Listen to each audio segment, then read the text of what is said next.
आप लोगों को लग रहा होगा कि जो खुश हूं वो मैं इसलिए हूं कि हमने यंग बॉयज को 5-0 से हरा दिया। नहीं, देखो ये मैच तो हमें जीतना ही था। ये मैच जीतने के अलावा और कोई ऑप्शन नहीं था। चैंपियंस लीग में हमें कमबैक करनी थी मोनाको से हारने के बाद। ये मैच जीतना हमारे लिए बहुत ज्यादा जरूरी था अपना कॉन्फिडेंस कैरी करने के लिए। बट जो जो कल जो लॉन्डे खेले हैं भाई बार्सिलोना के, भाई मैं क्या बताऊं भाई। मैं स्कोर लाइन से खुश नहीं हूं भाई कि 5-0, ये 5-0 की स्कोर लाइन तो 7-0 8-0 भी हो जाती, उससे मतलब नहीं है मुझे। बट जो हमने जो कल जो फुटबॉल खेला है ना भाई, वो भाई बहुत कम देखने को मिलता है भाई अब। क्योंकि ये जो टैक्टिक्स हैं हांसी फ्लिक के सामने वाले अपोजिशन को आउट नंबर करने के, कि एक तरह से इतने सारे प्लेयर्स आगे खिला देना कि आगे इतने सारे ऑप्शन हो कि मल्टीपल गोल्स मार सके, मल्टीपल प्लेयर्स मल्टीपल गोल्स मार सके हमारे। भाई इतना threat creating football Hansi Flick खिलाता है कि Ferran Torres, Lewandowski, Raphinha, Yamal, Pedri, कसाडो, चलो कसाडो हटा दो, पेड्री तक, ये 5 प्लेयर एकदम अटैकिंग प्लेयर्स। पेड्री और कसाडो स्विच होते रहते हैं आपस में। अगर पेड्री ड्रॉप करता है तो कसाडो थोड़ा अटैक करता है, अगर कसाडो ड्रॉप करता है तो पेड्री थोड़ा सा अटैक करता है। तो ये दोनों प्लेयर्स तो स्विच करते रहते हैं आपस में एक दूसरे की पोजीशन। बट ये जो अटैकिंग फुटबॉल है, ये जो थ्रेट क्रिएटिंग फुटबॉल है भाई, डिलीशियस भाई, डिलीशियस। पता है और ज्यादा खुशी किस चीज की है भाई? फ्रैंकी डियोंग इज बैक भाई। फ्रैंकी डियोंग, इन 6 महीने में मैंने फ्रैंकी डियोंग को इतना मिस किया ना यार। मतलब पता है जो पिछले साल जो एक वो था ना डार्क टाइम, जो थोड़ा सा गंदा टाइम चल रहा था हमारा, कि भाई क्या खेल रहे हैं, कुछ नहीं पता कौन सा प्लेयर कहाँ भाग रहा है, किसकी क्या पोजीशन है। रफीनिया पता नहीं क्या करने में लगा पड़ा है, लेवेंडोव्स्की का फर्स्ट टच खराब है, अकेला थोड़ा बहुत जो कुछ कर रहा है तो वो यमाल और गुंडोगान कर रहे हैं। पेड्री इंजर्ड पड़ा है, और कुंडे वगैरह पता नहीं, कुंडे चलो तब भी ठीक खेला था, राहो वगैरह थ्रू बॉल निकल रही है, पता नहीं कहीं से भी कुछ भी हुए जा रहा है, गोल पे गोल खाए जा रहे हैं पीछे। तो पिछले साल का फुटबॉल काफी डिप्रेसिंग था, वो कुछ 2.5-3 महीने का जो फुटबॉल था। बट उसमें एक प्लेयर था हमारी टीम में जो प्ले मेकिंग करता था, अटैक करता था, डिफेंस करता था, डिस्पोजेस करता था, लिंकअप्स क्रिएट करता था, चांसेस क्रिएट करता था, पूरा भागता था 90 मिनट तक वो प्लेयर पूरी फील्ड में, और वो था फ्रैंकी डियोंग।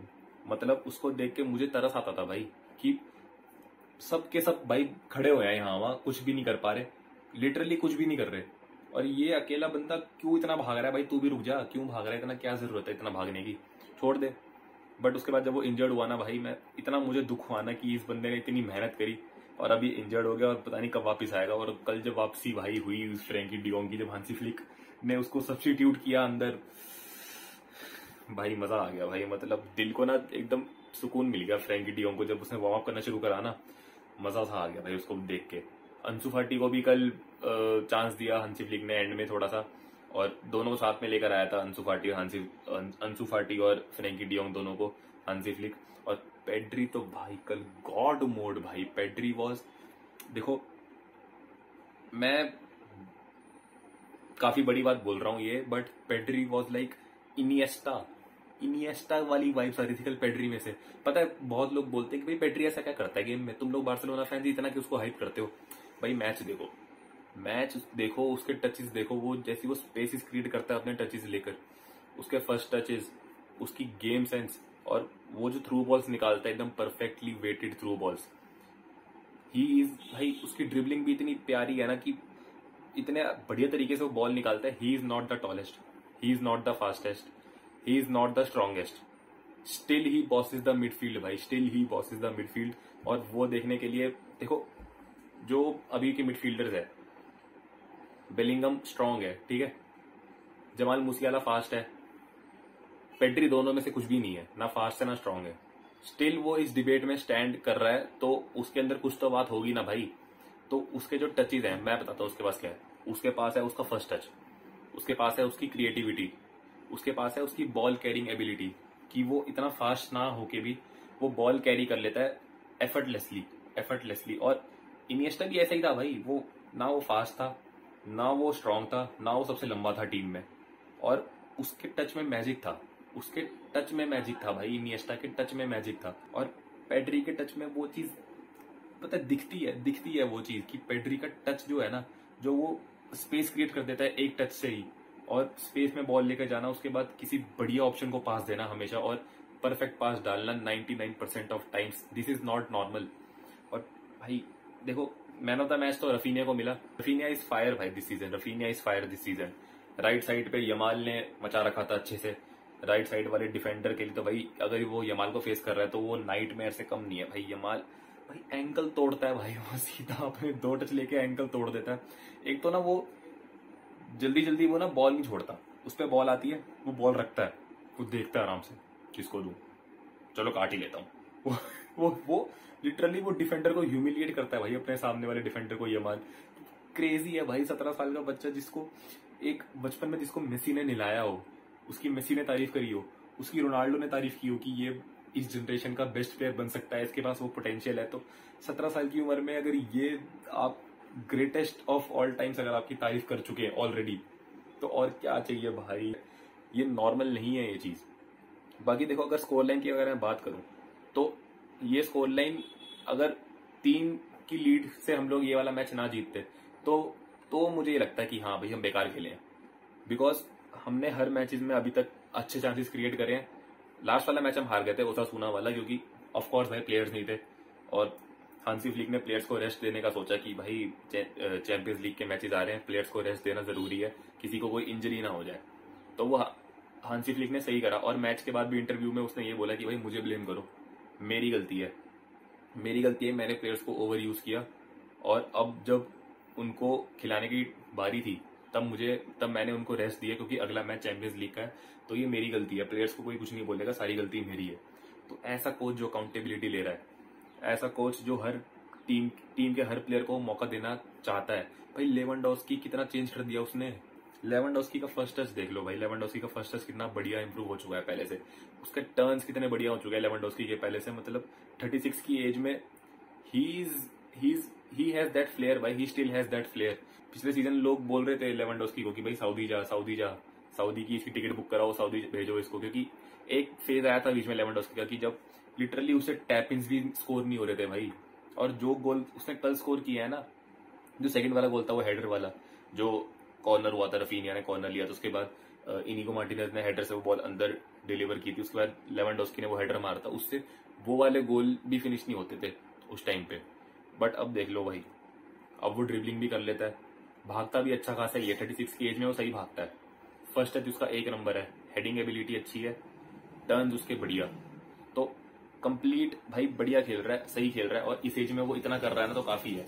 इस एज में लेवेंडोस्की इतना आउटपुट अगर गेम में दे रहा है तो बहुत सही है। और फर्स्ट गोल देख के तो भाई मुझे वो याद आ गया जो 2015-16 में वो होता था ना, Messi to Suarez, Suarez to Neymar, Neymar back to Messi. भाई मतलब पहला गोल देखो, Casado to Ferran, Ferran to Yamal, Yamal to Raphinha, Raphinha की क्रॉस, लेवेंडोस्की का tap in finish. Crazy linkup भाई, क्रेजी लिंकअप। और आई होप ये सब कंटिन्यू होता रहे। इनिगो मार्टिनेज की तारीफ करनी बनती है भाई। इनिगो मार्टिनेज ने चुपचाप जो इस टीम के लिए जो इंपॉर्टेंस अपनी क्रिएट करी है, धीरे धीरे चुपचाप, बिना मतलब कोई ज्यादा कुछ किसी मैच में हीरोइक परफॉर्मेंस नहीं दी ऐसी, और किसी मैच में कोई इतना बुरा नहीं खेला कि यार कितना बेकार डिफेंडर है, क्यों इसको सेंटर बैक खिला रहे हैं।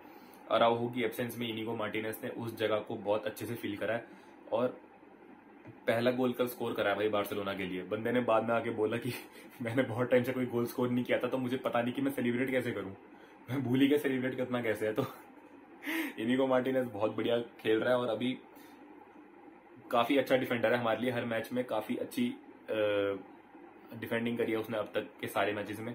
कुंडे का लास्ट मैच थोड़ा सा देखो, मैंने लास्ट मैच मैंने भी पूरा नहीं देखा था, ओसासुना वाला, जब 2 गोल खा लिए थे बार्सिलोना ने। उसके बाद मैं भी सोने चला गया था भाई, क्योंकि मैं काफी जरा थका हुआ था उस दिन, और मैं भी सोने चला गया था 2 गोल जब हमने कंसीड कर दिए थे, क्योंकि मुझे पता था कि क्या हांसी फ्लिक के दिमाग में चैंपियंस लीग के लिए प्लेयर्स को बचाना है, और उसके बाद अगले मैच के लिए सारे प्लेयर्स ताकि फिट रहे, अवेलेबल रहे, रिस्क नहीं लेना चाहता था वो अपने प्लेयर्स को लेकर। तो यही उसकी स्ट्रेटेजी थी, तो इसलिए ज्यादा मैंने इस चीज को सीरियसली नहीं लिया उस वाली हार को। बट ठीक है, कोई दिक्कत नहीं है, ला लीगा में अभी भी हम टॉप पर हैं, और चैंपियंस लीग में हमने अगला अपना सेकंड मैच जीत लिया भाई, 5-0 से कमबैक कर लिए। ये स्टेटमेंट विन है भाई, स्टेटमेंट विन है ये। जो लोग हमें ट्रॉल कर रहे थे चैंपियंस लीग की हार के बाद और ओसासुना वाली हार के बाद, तो ये उन लोगों को रिप्लाई है, हांसी फ्लिक का रिप्लाई है, बार्सिलोना का रिप्लाई है। और बार्सिलोना बस पता है, मैं अभी भी ये नहीं कह रहा कि भाई बार्सिलोना उखाड़ देगी सब कुछ इस सीजन, नहीं। जब तक हम लोग इस सीजन में बड़ी टीम्स को नहीं हराते, और जो हमारे चैंपियंस लीग के रन में भी आने वाली है, एल क्लासिको है, बायर्न भी है भाई उसमें, तब तक अगर चलो हरा नहीं देते वो भी छोड़ो, अगर हम उनमें अच्छी परफॉर्मेंस एक पुल ऑफ नहीं करते, एक बढ़िया परफॉर्मेंस हम उन मैचेस में पुल ऑफ नहीं करते, तो भाई देयर इज नो यूज भाई, देयर इज नो यूज कि हम बाकी मैचेस में 5-5 6-6 गोल मार रहे हैं तो कोई फर्क नहीं पड़ता। उन मैचेस में 2 गोल से भी जीतो, बट जीतो। अगर तुम उन मैच में 1 गोल से भी हार रहे हो ना, बट अपना परफॉर्मेंस बढ़िया दे रहे हो सकता है भाई तुम्हारा दिन अच्छा ना हो, उस दिन तुमसे गोल फिनिश नहीं हो रहे, क्योंकि जिस हिसाब से तुम चांसेस क्रिएट कर रहे हो उस हिसाब से तो कम से कम हर मैच में 3-3 गोल तो आने चाहिए, फेयर है। बट अगर उन मैचेस में अगर किसी बाय मीन्स किसी चक्कर से अगर गोल स्कोर नहीं हो पा रहे, तो कोई ऐसी लोड वाली बात नहीं है। अगर अच्छा परफॉर्मेंस दे रहे तो मुझे कोई दिक्कत नहीं है भाई। प्लस अब मुझे बात करनी है भाई फेरन टोरेस के बारे में। देखो बहुत लोग ट्रॉल कर रहे हैं उसको, बट मैं नहीं करूंगा क्योंकि फेरन टोरेस ने हमारे लिए भी काफी अभी तक एक भले ही छोटे पीरियड ऑफ टाइम के लिए कुछ करा है, बट करा है। फेरन टोरेस ने हमारे लिए इंपॉर्टेंट गोल स्कोर किए हैं। फेरन टोरेस वो प्लेयर था जिसने जब से मेसी चला गया था बार्सिलोना से, तो जो लास्ट जो फ्री किक गोल था मेसी के बाद से, वो फेरन टोरेस ने स्कोर किया फ्री किक में गोल। मतलब मेसी का जो फ्री किक का जो गोल था वो लास्ट था, उसके बाद जो अगला जो फ्री किक का जो गोल है वो फेरन टोरेस ने स्कोर करा। फेरन टोरेस ने हमारे लिए इंपॉर्टेंट गोल स्कोर किया। लास्ट सीजन हमारे लिए हैट्रिक, जो पहली हैट्रिक जो हमारे लिए उस सीजन में मारी थी, फेरन टोरेस ने मारी थी रियल बेटिस के अगेंस्ट। तो फेरन टोरेस को इतनी जो क्रिटिसिज्म मिल रहा है वो फेयर नहीं है। हाँ ठीक है, फॉर्म में नहीं है, उसको खिलाना भी नहीं चाहिए। और मुझे समझ में नहीं आया कि उसका कल टीम में रोल भी क्या था। जितना मुझे समझ में आया भाई, उसको तो शायद एक डिफेंडर अपने साथ खींचना था, वो यहाँ भाग रहा था, एक डिफेंडर उसके साथ भाग रहा था, जिसकी वजह से स्पेस क्रिएट हो रही थी उसमें। रफीनिया या फिर बाल्डे भाग रहे थे, और या फिर कभी भी पेड्री या लेवेंडोव्स्की, जिसकी वजह से वहां पे लिंकअप क्रिएट हो रहा था और कुछ हमारा चांस क्रिएट हो रहा था वहां पे। तो बाकी तो ऐसा कुछ करा नहीं फेरन टोरेस ने। और शायद उसके पास भी एक अच्छा मौका था कल गोल स्कोर करने का, एक्चुअली 2 थे, तो हाँ 2 गोल स्कोर करने के मौके थे उसके पास, बट ठीक है कोई दिक्कत नहीं है। फेरन टोरेस भाई वापसी करेगा, देखना फेरन टोरेस वापसी करेगा, नहीं भी करी तो कोई दिक्कत नहीं है, बट हांसी फ्लिक के अंडर फेरन टोरेस आ जाएगा अच्छे फॉर्म में अपने, और ठीक ठाक खेलने लग जाएगा। मतलब इससे तो काफी बेटर खेलेगा जैसा वो अभी खेल रहा है ना, इससे वो काफी अच्छा खेलेगा। और I believe in Hansi Flick. बाकी आप लोग अपने अपने थॉट्स और कमेंट सेक्शन में मुझे बताना भाई कि क्या लगता है आप लोगों को कि कौन था कल का मैन ऑफ द मैच। वैसे रफीने को मैन ऑफ द मैच मिला, फेयर है, बट मेरे लिए भाई कल का man of the match Pedri भाई, ऑफ कोर्स भाई, मैजिक भाई, मिडफील्ड मास्ट्रो पेड्री, मेरे लिए कल का man of the match Pedri. कौन सबसे बढ़िया खेला कल, यमाल, रफीनिया या फिर लेवेंडोव्स्की के बारे में आप लोगों की क्या राय है, और फेरन टोरेस के बारे में भी मुझे कमेंट सेक्शन में बता देना। बाकी मिलते हैं नेक्स्ट वीडियो में मिलते हैं नेक्स्ट मैच के रिव्यू के साथ। अपना ध्यान रखना, टेक केयर एंड विस्कायल बार्सा, विस्कायल बार्सिलोना।